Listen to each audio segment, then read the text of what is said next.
Greetings everyone. Welcome to Narayana IAS. This is Chaitanya. This is a part of daily news analysis in which we select certain articles from the Hindu as well as Indian Express and do a detailed discussion on the topics that have been chosen. The topics that have been selected are as follows. The first one, the MSP Fallacy. It is from the Indian Express, page number 14. Second one, served notice French reporters exit India in tears, forced to leave by government. This is from the Indian Express, page number 1. The third one, day after, way ahead. It is from the Indian Express, page number 14. Next one, GSLV F14 to launch India's latest weather satellite today. It is from the Indian Express, page number 9.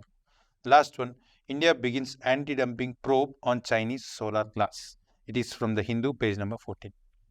At the end, we are going to look into various practice questions as well as mains questions on the topics that we have discussed in detail. So please stay tuned until the end. Embark on your UPSC journey with Narayana IAS Academy. Our esteemed 5-year and 3-year integrated programs now open for admission in Hyderabad, Vijayawada and Nellore. Our courses includes robust R&D backed initiative such as Daily News Analysis, Daily News Review, which is a comprehensive review program for a broader understanding of current affairs. NCERT program, a foundational course that covers all NCERT syllabi, crucial for UPSC preparation. Mentorship program for personalized guidance and regular test series for systematic learning and assessment. So begin your journey to becoming a leader with Narayana IAS Academy today. This article is on minimum support price. We are seeing a rise in protests by the farmers, especially surrounding Delhi. We are seeing blockade conducted by the government of India to block the path of the farmers protesting in the Delhi. The demand of the farmers is to legally guarantee minimum support price, that is MSP. Minimum support price, as the name itself suggests, is the minimum price at which a particular agricultural commodity is to be procured by the government from the market. There are certain issues with regards to guaranteeing legally that the crops, that is agricultural commodities, are to be procured at MSP prices from the market. That is what we are going to see in this article.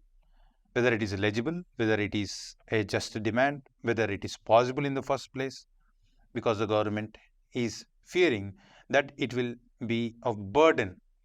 It will be of higher burden in terms of cost, cannot bear it. Similarly, we are going to see whether it is possible. So, the relevance of the topic is, firstly, we will learn about minimum support price and issues related to farm subsidies. If you look at the UPSC syllabus, it is GS Prelims Current Affairs of National and International Importance and GS Mains GS Paper 3 Minimum Support Prices. We have previous year questions that have been asked in the examination. For example, what are the major factors responsible for making the rice wheat system a success? In spite of this success, how has this system become bane in India? So this is talking about the procurement of rice and wheat from the market. At the same time, how it is bane for India in the sense it is burdensome.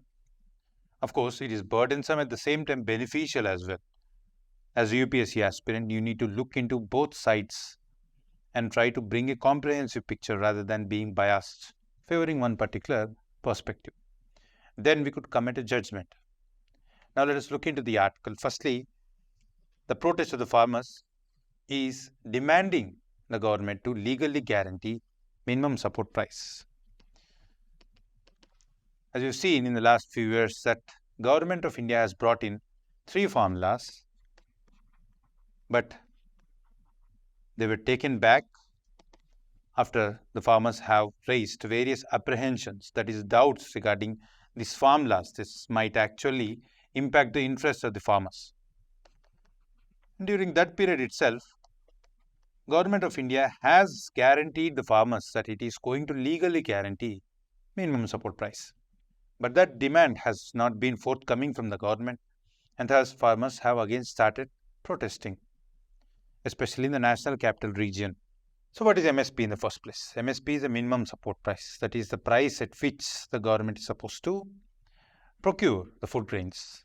Either it might be rice, either it might be wheat or other such commodities. These are the agricultural commodities produced by the farmers. This is a market intervention scheme, that is, government enters into transactions in the market to procure these food grains. And thus, it is going to pay farmers minimum support price. For example, let us consider 1200 rupees per quintal. So, government is going to pay this money to the farmers by intervening in the market. Now, what is the reason for procurement in the first place? The farmers in the country are not organized enough to sell the produce at fair prices, that is, at market prices. Fair prices and market prices might not be equal all the time.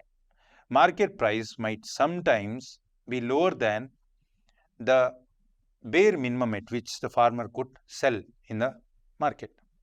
For example, farmers incur 100 rupees for production of agricultural commodity, and if they are able to fetch only 90 rupees in return, then this market price is not suitable for the farmer to continue farming.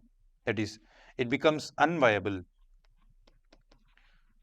Thus, mechanisms like procurement by government through minimum support price is encouraging. Ultimately, it is beneficial to the farmers. And thus, this is the way in which we could reduce the volatility in the market, the way in which the market prices of the commodity go up and down. Farmer is not in a position to bear it on account of the lower economic scales in which he operates, in which he or she operates. Thus, it is necessary for government to intervene in the market and save these farmers from these market forces. Thus, this operates as a mechanism to insulate farmers from the vagaries of the ups and downs of markets. And thus, intervention is necessary from the government. That is why farmers are demanding the intervention of the government. At the same time, we are seeing in the current market context, the farmers are committing suicides. The farm incomes are dwindling, they are reducing. The wage rates are also declining. This is not a good sign for the village economy.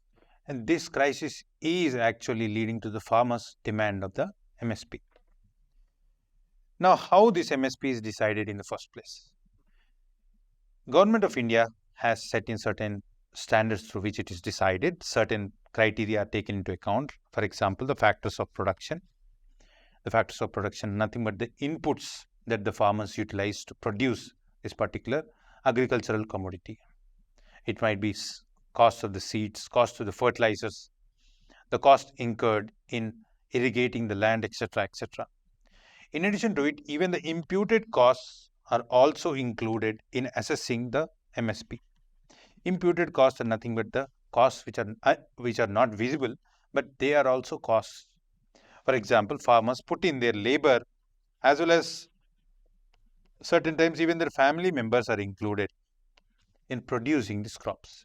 Even these costs are assessed and included within the minimum support price, and thus in a way insures the farmers. The weighted average cost of production in states also vary. The cost of production, etc., vary from one state to other state. Similarly, the MSP is decided on the basis of these varying costs as well. But certain factors are excluded from calculating the minimum support price, like for example, the risk factor involved in marketing, post-harvest expenses, etc., that are also incurred by the farmers in certain contexts. Many demand that even these costs are to be included in calculating the MSP, so that farmers could be insured from the vagaries of the market forces, at the same time from the chances, so that they could also improve the marketing as per the demand of that particular commodity in the market. We see certain times the demand of the particular agricultural commodity going up, certain times it goes down. So, depending upon the way in which the prices are operating, we have to provide enough flexibility for the farmers to sell these commodities in the market. And then, what are the problems in legalizing, which the government is backing down in the first place? That is the fears expressed by the government in legally guaranteeing minimum support price. Firstly, the burden it leads to, that is fiscal burden, the extent of revenue expenditure the government has to put in, the fiscal costs. Again, the compulsory procurement that could bring logistical costs, logistical burden, logistical nightmare of procuring all the crops. Presently, we are guaranteeing MSP for 23 crops. Just imagine the extent of burden that the government could face if it commits to legally guaranteeing MSP and procuring these food crops. But many argue that these fears are unfounded. Actually, it is possible for the government to commit to procurement of the food grains from the market. For example, all the production done by the farmers doesn't find itself into the market. Certain times it might be sold directly by the farmers. Certain times it might be used for the consumption purposes. Only a fraction of it actually comes to the market for selling in the market in the first place. Thus, the intervention done by the government is not to the extent of production of a particular agricultural commodity is carried out in the country. It is much lower. This is called as marketable surplus. Whatever the produce that comes into the market for selling purpose is actually lower than the extent of production. Next is the market price. The market price, we are only worrying when the selling price is lower than what the farmer expects in terms of returns, right? That is, if the market price is too low, then it is unviable for the farmer. If the market price is high enough so that it could ensure returns to the farmers, farmer will be willing to sell the commodity at market price in the market itself rather than relying on the government to procure at MSPs. We have seen occasions where the MSP is less than the market price of a particular commodity. This is seen from the last 2 years with regards to the prices of the wheat in the market. The wheat prices are actually greater than the minimum support price guaranteed by the government, and thus the farmers were willing to sell them in the market rather than to the government at MSP. Similarly, in the future, farmer will sell to the government only if the market prices are lower, and thus in a way, government could control the prices of these commodities when they are lower and they are becoming unviable to the farmers. In a way, it ensures the farmers, and thus we could protect the farmers from these vagaries. And thus the burden on the government is not high as per the expectations. Some put it that it will cost close to 8 to 10 lakh crores for the government to procure these food grains from the market. And thus, we should actually promote legal guarantee of the MSP. Then comes, it raises the market prices. The fallacy that it raises the market prices. It is not true. Actually, the procurement of these food grains from the market ensures that the government could intervene in the market when the market prices are far higher, rather than looking at a way that the procurement of the food grains from the market actually leads to rise in market prices, because this procurement actually takes away the produce from the market from selling. For example, if more and more procurement is done by the government, then the demand in the market might be higher, and thus what happens is the market price might be far higher. And in that occasion, it is argued that it is better to leave the commodities to the market prices rather than intervention from the government. This too is unfounded. Why? Because government could intervene whenever it is possible and see that the stability in the market in terms of demand and supply could be made intact, and thus control the prices of the commodities. And that is why it is improper to equate the cost of procuring rice and wheat, etc., to the MSP program. The actual costs are far lower. What is the benefit of legalizing MSP in the first place? The first benefit is will rectify the imbalances. The imbalances in terms of procuring the food grains. Though 23 crops are included in the minimum support price, what we are witnessing is the government procuring only mostly rice and wheat, and in some occasions some other crops, but are far lower when compared to the actual demand raised by the farmers. And thus, by legally guaranteeing, government could actually procure more and more diverse food grains from the market. At the same time, the regional imbalances involved in procurement. Presently, government procures to the extent that it could implement National Food Security Act, under which government is legally bound to provide food grains to the consumers. We are not going to go into the details of National Food Security Act in detail, but procurement of the government is done to serve this purpose. And what we are witnessing is the procurement done to the extent of satisfying this demand of the government. And that too is limited to few regions. Haryana, Punjab, etc. are some states who are benefiting from the procurement done by the government. By legally guaranteeing, we could actually promote the regional equality in terms of the demand raised by these regions for the government to procure the food grains. And involvement of the government will ultimately lead to investment and improving the infrastructure with regards to agricultural production. It might be in terms of public investment, expansion and strengthening of the storage management, etc. And thus improve the storage management. At the same time, it will promote crop diversification because we are not limiting ourselves to two major crops. One of the reasons why we are witnessing the crisis in terms of agricultural commodity prices is lack of proper storage management in the country. Thus, the storage infrastructure is not high enough to actually see that there is proper demand and supply of agricultural commodities in the market. And thus, government should involve in improving the infrastructure, and one such a mechanism to do is legally guaranteeing MSP. Why? Because it will be duty bound to have a proper storage infrastructure to see that the procured grains are kept in a proper facility. Thus, it is beneficial to actually legally guarantee MSP. What is the way forward? The way forward, we could pick up from the cues left out by various committees. For example, the Long-Term Grain Policy 2002, which was headed by Abhijit Sen.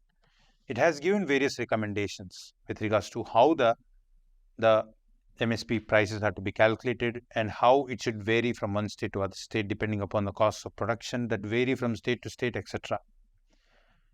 And what kind of quality grains are to be procured from the market. So these are some ways to rectify the possible errors that could generate while involving in procurement by the government. This completes the article. Now let us look into another article. This article is on the French journalists who have been served notice by the government of India for violating certain regulations. We are also going to understand the press freedom issue that India is facing at the moment as per the assessment given by various international reports. At the same time, we are going to look into the various measures that are put in place to promote journalistic freedom in this country and the constitutional provisions that promote the right to freedom of speech and expression. The topic is of relevance because we are going to learn about the press freedom in India and fundamental rights that promote press freedom in this country. Added to it, the syllabus relevance is Indian Polity and Governance means government policies and interventions for development in various sectors. So it is pertaining to the government policies and interventions with regards to how it regulates the press freedom in this country or the operation of press, how the press is conducting its affairs in this country. We have previous year questions that have been asked on the lines. For example, the Rowlatt Act in the preliminary examination in UPSC 2012 examination and mains examination. What do you understand by the concept of freedom of speech and expression? As you know, freedom of speech and expression is a very important part in a country like India, which is democratic in nature. In here, we are trying to get the views and interest of the public. For that, promoting journalist freedom is important. Why? Because ultimately they bring out the information that is required for us to navigate the affairs of how the country is conducting its affairs. That is how the government is working. At the same time, what are the issues that the public is generally facing? whether government is conducting affairs as per the expected standards of the public or the constitution or legal provisions, etc., or whether it is violating, or whether it is only serving certain interests, leaving the interests of the vulnerable sections. So ultimately, all these are the necessary fodder that is required for the public to make opinions and then exercise their right to vote. Without all the information, without the necessary understanding of what is happening in this country, we cannot expect the democracy to thrive in this country. For that purpose, we need journalistic freedom. The context here refers to how the Vanessa Donak, who is overseas citizen of India, that is, an overseas citizen of India, who is initially a French national, that is still a French national, who has married an Indian journalist and is staying in this country and conducting journalism. Recently, a complaint was raised, and at the same time a notice was sent by Foreigners Regional Registration Office with regards to the way she is reporting, that is how she is conducting journalism in this country. It reported that she is conducting malicious reporting, that is an intent to harm the interest of this country. This is unacceptable as per the standards that we have established, that is the reporting standards, that is what is generally expected from how the journalists are to perform, and thus we have sent a notice. On that account, she has left this country. So here the important thing that we need to learn is whether this is a witch hunt or whether it is a general procedure that is required to see that the interests of the country are upheld. So here the clash is between the national interests versus the possibility that it might simply be a suppression of journalistic expression, that is suppression. Upholding the restrictions imposed on the press freedom is important if they pertain to national interests. That is, possibly they are trying to manipulate the information to show the country in bad light or to spread misinformation among the public that so and so thing is happening in a negative manner, despite that not being a case. For example, stoking communal tensions in this country, or reducing the image or denigrating the image of this country in the international affairs, thus ultimately impacting our international relations. So all these have implications upon the status of India. But at the same time, certain times what happens is the government of the day simply try to suppress the expressions to see that their interests are upheld rather than the interest of the general public. They want to see that the political party which is running the government is not picturized in a light which is unacceptable. For example, they want to see that the image of the government is cleaner, to continue to be in power, to reduce the possibility of accountability. They try to suppress by misusing the executive power that they have been bestowed by the constitution as well as the people of this country through democratic means. So this is the clash between the two possible ideas. Now coming to the news. Government of India claims that it is a regular procedure. That is, the reason why notice have been sent is on account of the violation of the regulation rather than suppression of the rightful information that she might actually project through the journalism. Thus, as she is not complying with the regulations, government has sent the notice. That is what the argument of the government. But the problem is the past. Of course, we cannot argue completely that the state has acted in a heavy-handed manner. We could argue that there is a possibility of the journalism versus state. State is simply trying to suppress the journalistic expression for upholding its own interests rather than the interests of the public. So this is the issue. And we have seen in the past where the various foreign press associations have raised concerns regarding the way the government of India is dealing with the press freedom. And even in the Supreme Court, various journalists have raised this issue. And thus there is a necessity for us to understand why it is prevalent in this country. And one of the reasons why we try to uphold press freedom is, it is as per the fundamental rights. That is, press freedom is promoted in this country through the constitutional provisions like fundamental rights, the right to freedom of speech and expression. And in the recent case, Puttaswamy case, Supreme Court has broadened the definition of the fundamental rights with regards to the individual privacy. So, individual privacy could also be linked to the freedom of speech and expression. Ultimately, the privacy is with regards to how an individual holds or tries to project his or her views to the country. And thus, the privacy is also inalienable with regards to upholding dignity as well as upholding other fundamental rights. So, the jurisdiction or the understanding of the rights has been widened by the Supreme Court's observation through various cases. Here, the case laws that we are referring to is case Puttaswamy versus Union of India. Recently, what we are seeing is seizure of information from the journalists by seizing their phones, etc.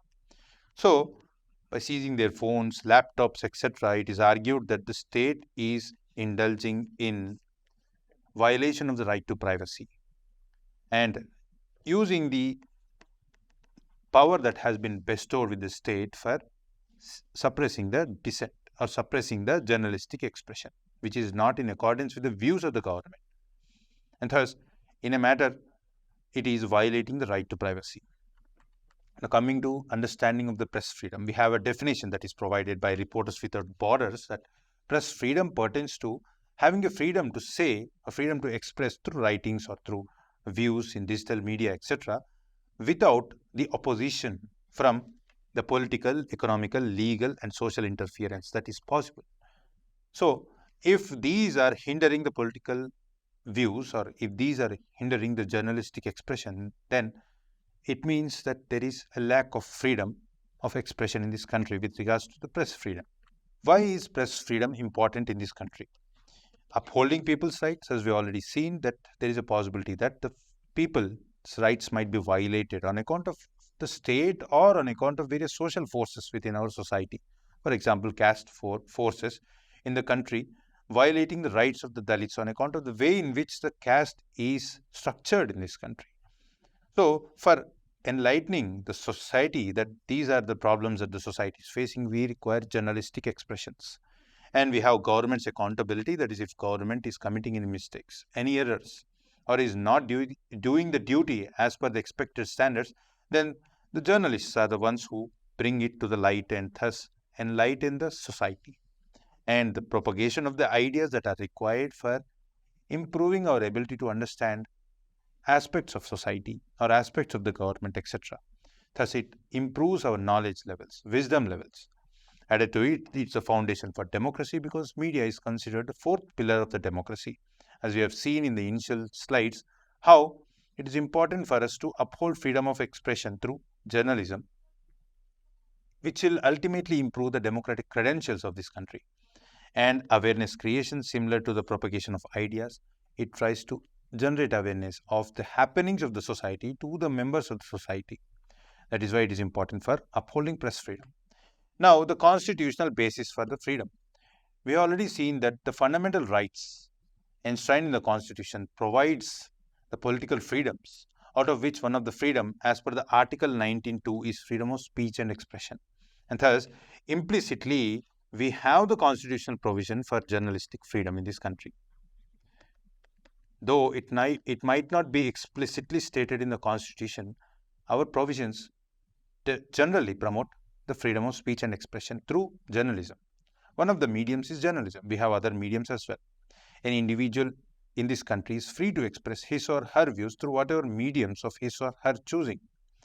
But as you know, we cannot give unlimited freedom to any individual or any association. Similarly, we cannot give unlimited freedom to the press. Why? Because certain times it might not operate as per the expected standards. It might create a conflict in the society.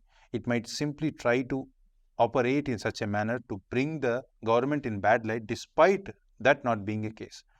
The possibility of misinformation, fake information, etc. So, for that purpose, we have certain restrictions on the exercise of the freedom. The various restrictions are as follows. For example, interests of the sovereignty and integrity of India. It is with regards to how India's image is projected globally, or how various deals that India entered into or is going to enter into with other countries. These are important for India's national interests. Similarly, the security of the state, friendly relations with the foreign states, public order, decency or morality, contempt of court, defamation or incitement of offense. Of course, these are valid grounds to limit the freedom of speech and expression of the press. And thus, we cannot expect the press to operate without any limitations. These are just limitations.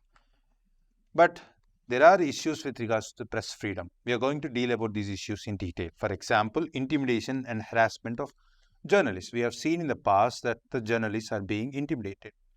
A report has suggested that close to 6 journalists were killed in the year 2016. Similarly, these killings of the journalists ultimately cause fear among the journalists to express views either of the society or about the operations of the government.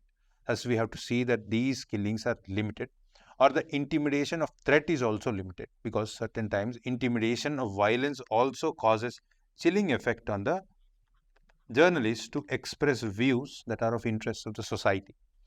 Coming to the legal challenges, as we have seen, defamation or contempt of court, etc., are certain ways through which we try to suppress this journalistic expression.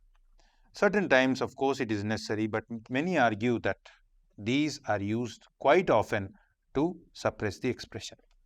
And government control, either through gag order or through internet control or through various legislations or through the cases, suing of the journalists, etc., are one of the ways through which the government also tries to suppress the journalistic expression.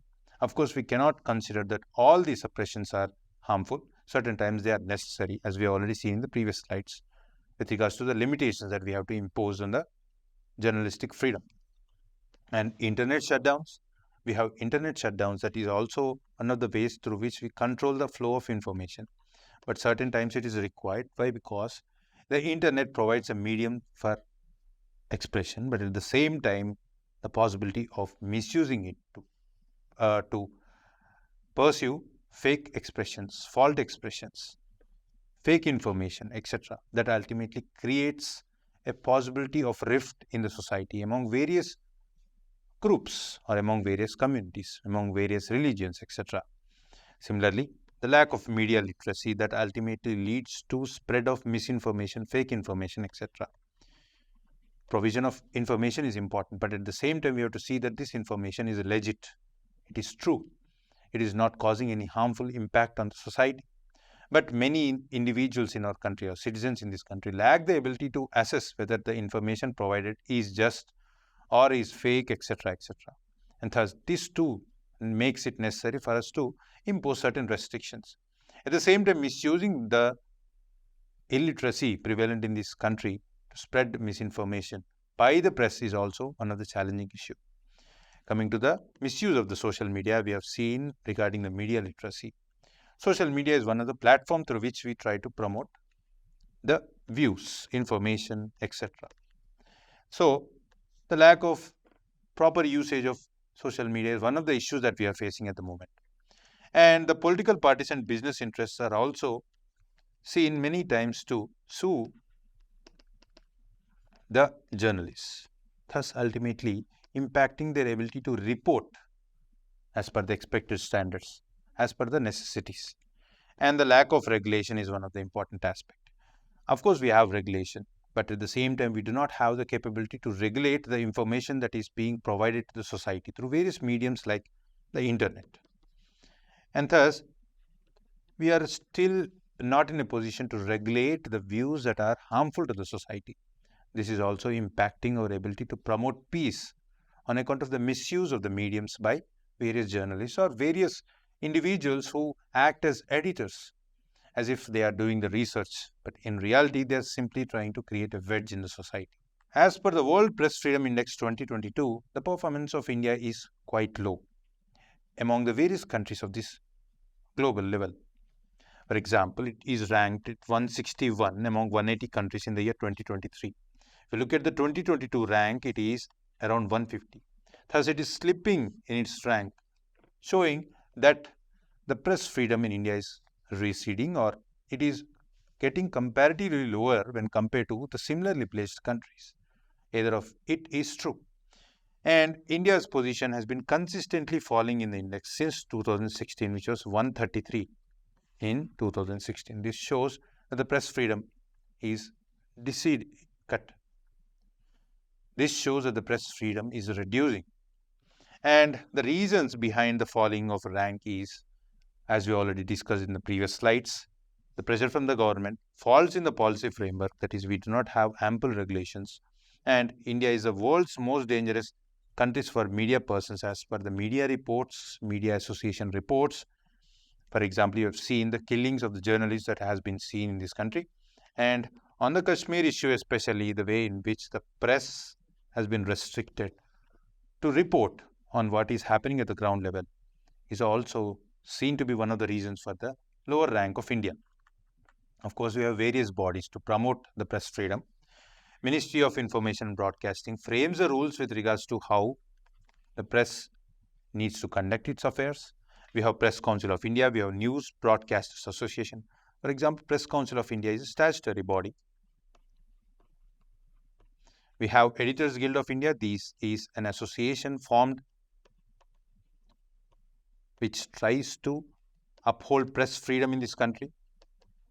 And we have legal systems. Supreme Court steps in whenever it finds that whenever it may find that probably there is a suppression of expression. Similarly, we have international organizations which bring out in the limelight regarding the way in which the press is being regulated in this country. Of course, we have various legislations through which Government of India sees that the press freedom is operated in a manner that is expected. For example, IT Amendment Rule 2023, where it has an amendment to see that there is a check on the false or fake news in this country. The Fact Check Unit.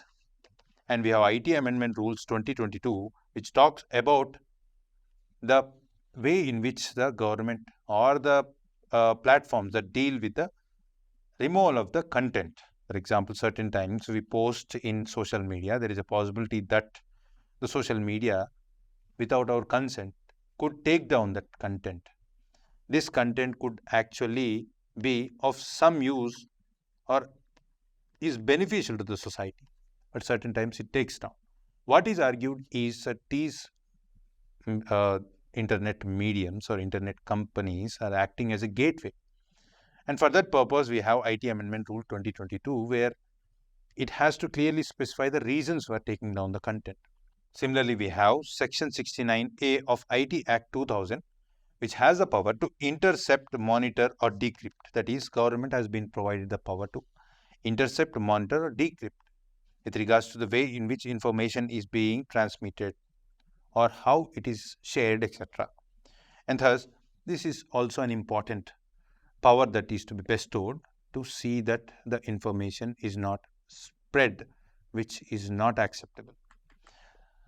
And the way forward, firstly, we have to promote self-regulation rather than regulations by an external body, and we have to set certain standards. The journalists should be expected to uphold the standard. Safety of the journalist is paramount because of the importance of journalistic freedom, and reducing the state control is also important, and attaining media freedom is the ultimate goal so that the interest of the society is upheld. This completes the article. Now let us look into the next article. This article is on the aftermath of the Supreme Court judgment, which has considered the electoral bonds as unconstitutional. Electoral bonds till now has been the major route for funding elections, that is, funding political parties.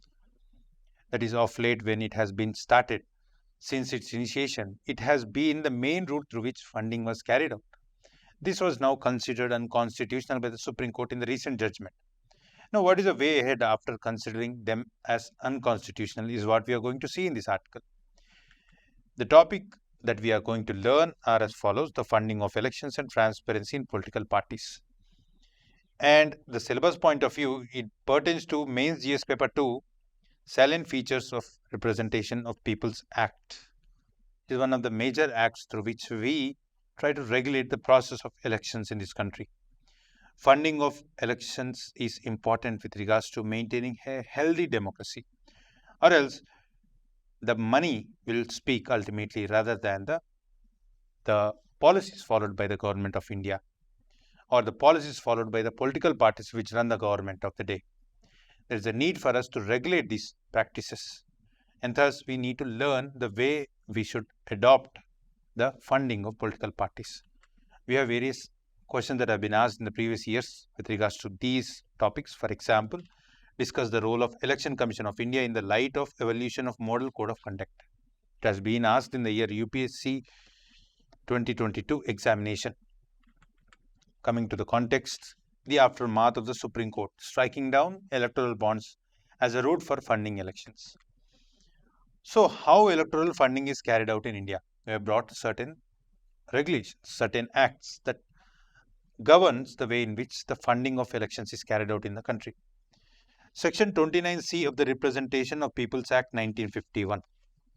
It has given a provision that whatever the donation that is carried out in excess of 20,000 rupees should be reported, should be made public. Then comes the individual donations are limited to rupees 2,000 per person, and beyond it you have to follow proper channels rather than being anonymous. And thus we could reduce the cash donations on account of it. Earlier the limit used to be 20,000.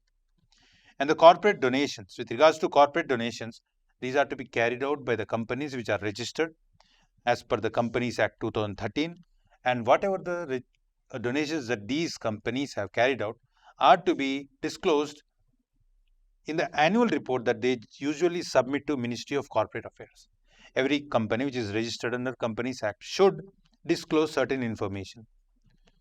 It might be with regards to the balance sheets, their revenues, their turnovers, etc. In addition to it, they should also disclose the donations that these companies have carried out. And the political parties could also avail funding through the electoral trusts, which are established by various individuals or various associations to channelize the funding. Even these electoral trusts should disclose the details. And there are various other ways through which political parties mobilize the finances. For example, mobilize the funds. For example, media, public spaces, rallies, subsidized transport facilities, etc. Through these, they cut down their expenditure, and thus it is a way of attaining or mobilizing funds. So, in this way, we try to see that there is transparency in which the funding is carried out. But of late, we have seen how various political parties use channels to mobilize funds which are generally not disclosed to the public. This was the case even earlier too. Government of India has brought electoral bonds to promote funding, but at the same time this has caused a problem of not being transparent. That is, public not availing the information with regards to the source of funding of these elections. This ultimately leads to wielding of power among the individuals which secretly transmit money to the political parties and thus try to govern indirectly through the political parties by influencing these political parties. The challenges with regards to the funding till now we have observed are the lack of transparency. That is, we do not know clearly with regards to the source of the funding, the indulging of black money, that is the money which is not accounted for, unaccounted money, the inequitable access with regards to the various political parties. Certain political parties have higher pockets on account of their influence. So, the larger the size of the political parties, the larger is their influence, and thus the competition is unfair. And the corporate donations is also a thing which is argued that it is a quid pro quo, where the larger companies are influencing the policies in our country. It is unfair with regards to the citizens who are also getting impacted on account of the decisions taken by government. With regards to donation and expenditure limits, there are various contestations. There is no limit on the extent of donation an individual could do. Added to it, in the year 2017, we have removed these limitations which was imposed on the companies. That is, there is no limitations on the companies with regards to the extent of donation they could carry. They could give any amount of money that they wish for. irrespective whether they are earning profits or losses. That is one of the allegations that this law has permitted the establishment of bogus companies just to fund political parties. Added to it, there is no expenditure limit on the political parties to the extent of money that they could spend on elections. Thus, the larger political parties have greater advantage with regards to influencing the public. What are the global practices? We have to learn from the global practices on account of the issues that we are facing. There are regulations on donations. For example, Brazil and Chile completely banned the political funding by the corporates because of the quid pro quo and the corrupt practices that they have witnessed in their countries. Added to it, expenditure limits have also been imposed in certain countries like United Kingdom. And there is public financing of elections, that is the state funding of elections too. There is proper mechanism through which even the governments could frame policies through which governments could fund elections rather than indulging other practices like Germany. And there is disclosure requirement, that is they have to disclose the details of the donors. Political parties should be more and more transparent. For example, Bhutan, Nepal, Germany, France, Italy, Brazil, Bulgaria, US, Japan have the norms to disclose the details of the donors. India should adopt these practices. Of course, there are challenges with regards to implementing these policy decisions as well, but it is important for us to adopt such good practices. What is the way ahead? We need to have multi-stakeholder consultation. We have to involve political parties, civil society organizations and public for forming certain practices for improving electoral funding and electoral democracy of this country. We have to set expenditure limits and similarly carry out other practices which are best practices implemented at the global level. This completes the article. Now let us look into the next article. ISRO is planning to launch satellite INSAT 3DS. This is significant for improving our weather forecasting capabilities. In that sense, it is necessary for us to understand the significance of INSAT 3DS and the future missions that ISRO is going to carry out. The topic is of relevance with regards to the syllabus. We are going to learn about GSLV F14, which is the launch vehicle of this satellite. That is, this launch vehicle places INSAT 3DS into the orbit which it is desired to be. And we are also going to learn about INSAT 3DS satellite, the purpose of this satellite. Why are we launching this satellite? And the relevance of the topic with regards to syllabus. It belongs to GS Paper 3 Science and Technology. And indigenization of technology. Why? Because these are all the indigenous capabilities of our satellite missions, of our ISRO. We have previous year questions that have been asked in the examination. For example, with reference to the Indian Regional Navigation Satellite System, consider the following statements. So, on the similar lines, you could expect questions on INSAT 3DS as well. Coming to the weather satellites. As we already seen in the introduction, that INSAT 3DS is a weather satellite. Similarly, we have other weather satellites like INSAT 3DR, etc. INSAT 3DR is also a weather satellite. In the introduction, we'll also look into the GSLV F14, which is a launch vehicle, that is geosynchronous launch vehicle F14. This is nicknamed Naughty Boy on account of the extent of failures that we have witnessed with regards to the GSLV as a launch vehicle. We have other launch vehicles like PSLV, that is Polar Satellite Launch Vehicle. But this GSLV has been prone to significant failures, as we'll observe in the coming slides. That is why it is nicknamed Naughty Boy as well. So through this mission, we are also trying to improvise our launching vehicle capabilities, that is GSLV, to improvise GSLV so that the launch failures that we have witnessed in the past could be reduced. And it is going to be launched from Satish Dhawan Space Center, Sriharikota. Coming to the weather satellites, as we already seen, the other are INSAT 3D, INSAT 3DR. As the name itself suggests, weather satellites are placed in the orbit to improve our meteorological capabilities. That is, making weather forecasting. Weather forecasting either with regards to the rain, thunderstorm, etc. or the possibility of making forecast of the extent of monsoon, the long-term projections of our climate as well as weather. And it provides the color-coded maps, that we see while we observe the news, where we forecast the weather every day. Now coming to the INSAT 3DS, which is one of the weather satellite. It has a total mass of 2274 kg. It might seem irrelevant to learn about the mass, but sometimes even the mass is asked in the preliminary examination. So having a general view of what is the mass of the satellite is also important. Added to it, it is going to replace the INSAT 3D and INSAT 3DR satellites. So this is going to replace it to function for improving our weather forecasting services. Added to it, it is placed in the geosynchronous transfer orbit. This too you have to learn. There are various orbits like geosynchronous orbit. One such orbit is geosynchronous transfer orbit. And the other thing that you need to observe is, in addition to weather forecasting, it also enables us to improve our disaster management capabilities. For example, if we know the intensity of cyclone, on that basis we could also prepare ourselves for the impending disaster. Thus, it will also enable us in search and rescue services.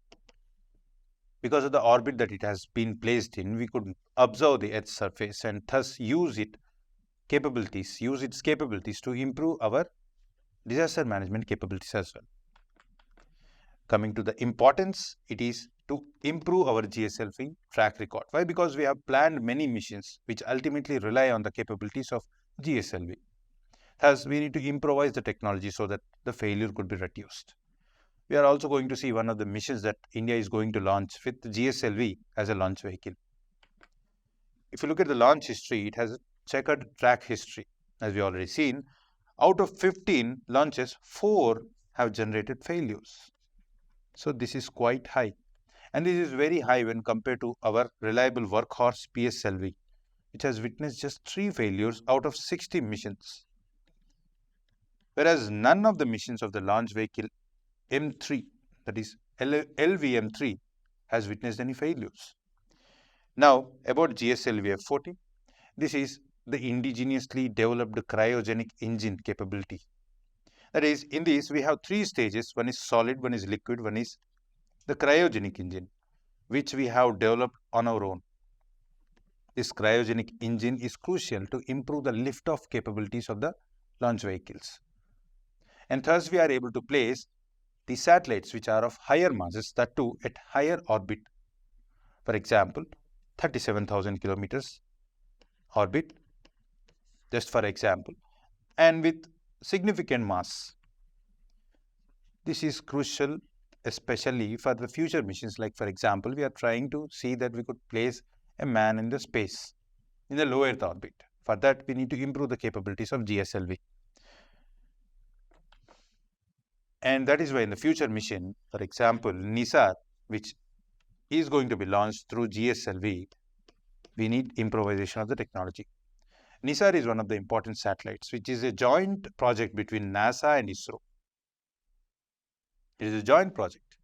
And the aim of NISAR project is also important. We have placed certain objectives, like for example, to observe the global ecosystem, ice mass, sea level changes, and monitoring natural hazards. All these are important, and this NISAR satellite has a capability to map the entire Earth's surface within 14 days. So these are certain facts that are important for preliminary examination. Now let us look into another article. The government of India has launched a probe against the trade practices of Vietnam and China with regards to the way they are selling the solar glass or solar photovoltaic glass. Obviously, if they are selling at much lower prices, it will impact the domestic manufacturers. For that purpose, it is necessary for the intervention by the government of India to see that they are protected. Then only we could expect our country's economy to thrive with regards to the production and manufacturing of these photovoltaic cells. Let us look into the concepts like anti-dumping duty in this particular topic. At the same time, the topic is of relevance because we are going to learn about trade protection and anti-dumping duty, which are asked in preliminary examinations certainly. At the same time, we have seen the questions on these topics in mains as well. The context is simple. We have launched a probe. We are investigating whether this is true. The domestic manufacturers in our country has raised allegations that the China and Vietnam are dumping these goods. That will ultimately hurt their interest. Why? Because if they are sold at much lower prices, they will be incompetitive. They will not be able to compete with these imported goods. Thus, they will not be able to sell these goods in our domestic market itself, impacting their ability to generate revenue. That will ultimately impact government of India's revenue. At the same time, the health of the economy with regards to manufacturing these goods. What is dumping? Dumping is nothing but you are selling the goods at much lower prices, generally or usually lower than the prices of the goods that are prevalent in their respective economies. For example, in China and Vietnam, these goods prices are lower in India than the country in which they are manufactured. So obviously, this will impact or hurt the interest of Indian domestic manufacturers. Thus, it is considered unfair trade practices. Why? Because you are trying to capture market by selling at much lower prices. Thus, you will keep other players out of competition. This is crucial for maintaining fair and equitable international trade practices, that is anti-dumping measures. Thus, what we have to do is we have to ward off this threat of unfair market practices. Many nations actually consider this practice as illegal. Somehow they try to monopolize the market over a period of time, and thus when they monopolize the market, they again sell the goods at higher prices. This will be ultimately impact the interest of the entire economy as well. What is anti-dumping? Now you're trying to counter the effects of dumping by increasing the duty at which we are imposing duties on these goods. If the government of India increases the duties on these goods, obviously the prices will go up and thus it will compensate for the measures taken by these countries. That is, for the unfair trade practices, we counter it by raising the duties, and thus we try to see that the competition is fair. This is a protective measure. In India, it is the Director General of Trade Remedies which conducts the investigation. We should also be familiar with the wings which are involved in probing as well. Certain times even these minute details are asked in the preliminary examination. So this is the investigative wing which conducts the investigation, and then it will go and inform the Department of Commerce, which recommends the anti-dumping duty, which is the part of the Ministry of Finance, and it is the Ministry of Finance which ultimately levies the anti-dumping duty. So Ministry of Finance has the power to impose a duty. So these are the details that you should be familiar with. And if you look at the WTO regulations, even the WTO regulations provide an instrument for the countries to impose anti-dumping duties when the trade practices are unfair. Under Article 6 of GATT 1994, anti-dumping duty agreement has been entered into, and thus the countries have the power, or the countries are recognized to have the power to impose anti-dumping duties. That is, they are legitimate. They cannot be challenged in international forum as unfair. For example, China and Vietnam cannot go to World Trade Organization to complain or to initiate a proceeding against the government of India that it is indulging in unfair practices by imposing extra duties on the goods that are exported by these countries. It is well within its right to impose anti-dumping duties. In conclusion, what we could note is this is essential for maintaining fair competition and protection of the domestic industries. This completes the article. Now, let us look into the questions. Coming to the first practice question. Consider the following statements regarding weather forecasting in India. The INSAT 3DR satellite will replace the INSAT 3DS satellite. This is wrong. It is actually in reverse. It is the INSAT 3DS satellite which will replace INSAT 3DR satellite. INSAT 3DS is placed in a sun-synchronous orbit for meteorological observations and disaster management. This is false. We have seen that it is placed in geosynchronous transfer orbit. Which of the above statement is or are correct? The answer is D, none. Consider the following statements regarding the status of press freedom in India. We have seen an article on press freedom. India's ranking in the World Press Freedom Index has improved over the last 5 years. This is false. The Press Council of India is a statutory body responsible for preserving the freedom of the press. This is true. We have seen various bodies that promote the press freedom in our country and defend the press freedoms. IT Amendment Rules 2023 allow the IT Ministry to label content related to the Union government as fake or misleading. This is true, as we have seen various provisions that try to see that the information that is provided to the public is fair, objective, not misleading. So, which of the statements given above is or are correct? The answer is C, 2 and 3 only. Next one, consider the following statements regarding meteorological satellites.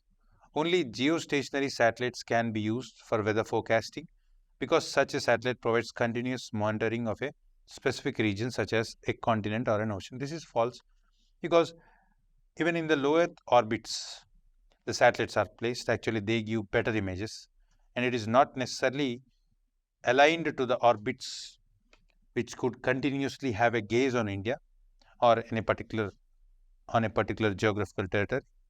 We could have a broader view, we could have partial view, etc. Yet we could do assessment of the meteorology, and thus this is false. Long-term satellite data contribute to the study of climate patterns and climate change. True. Identification of different cloud types, storage of thunderstorm, snow areas and fire can be done with the help of color coding schemes. This is true, as we have seen various satellites that provide images on the basis of the temperatures, and thus these gradations enable us to have an assessment of the climate pattern or weather forecasting pattern, etc. So the answer is C. Consider the following statements about funding of elections in India. First one, while individuals have limits on funding to political parties, companies incorporated in India have no such limits. This is false, as even the individuals do not have any limits with regards to funding of elections. Political parties have no limits on election expenditure, while the contestants have limits on expenses incurred in election. This is true. In India, the individual contestants have limits with regards to contesting in state legislative assembly elections as well as at the central level for Lok Sabha. Which of the above statement is or are correct? The answer is B, 2 only. Next one, consider the following statements on anti-dumping duty. India has never imposed anti-dumping duties on any country till now. This is false. As we already seen an investigation which is underway on China and Vietnam with regards to anti-dumping practices. WTO doesn't permit countries to impose anti-dumping duties by the member countries. This is false. As we have seen, Article 6 which enables countries to impose anti-dumping duties. So both are false. The answer is D. Neither 1 nor 2 are correct. Coming to the mains question. Minimum support price mechanism has been responsible in making the rice wheat system successful while resulting in distortions within Indian agriculture. So it has made rice wheat system a success with regards to production in our country as well as marketing purposes. Do you agree with the view that the measure of legalizing MSP will further deepen such distortion in Indian agriculture? So let us look into the question. Firstly, write the answer with regards to role of MSP in promoting the cultivation of rice and wheat, the rise in production of rice and wheat, and at the same time it encourages farmers to sell in the market as well when the prices are attractive. But this has led to creation of distortion as rice and wheat have become the major crops, displacing various diversified agricultural goods or commodities that would have been produced by the farmers if this was not the case. And then write down the MSP as a mechanism as both stabilizer as well as enabler, and has the ability to see that the market has a proper demand and supply. The market has a proper way to balance things when government intervenes. Government has the ability to do public investment to improve the infrastructure facilities with regards to storage infrastructure. At the same time, diversify the agricultural commodities, which is absent at the moment on account of the distortions in MSP mechanism. We already seen the positives with regards to legalization of MSP, despite certain apprehensions that the government of India has at the moment with regards to legalizing it. Write down all those points. In the conclusion, write down the way we could actually legalize MSP through the recommendations given by various committees. We have seen one committee in the discussion of the article, the committee, and thus use it in conclusive remarks. At the same time, write why it is important with regards to maintaining nutritional security, food security, sustainability in agriculture, which is actually facing the crisis at the moment on account of lowering of agricultural growth rates, etc. This completes the article discussion as well as questions discussion. Please do like, share and subscribe our channel. Thank you.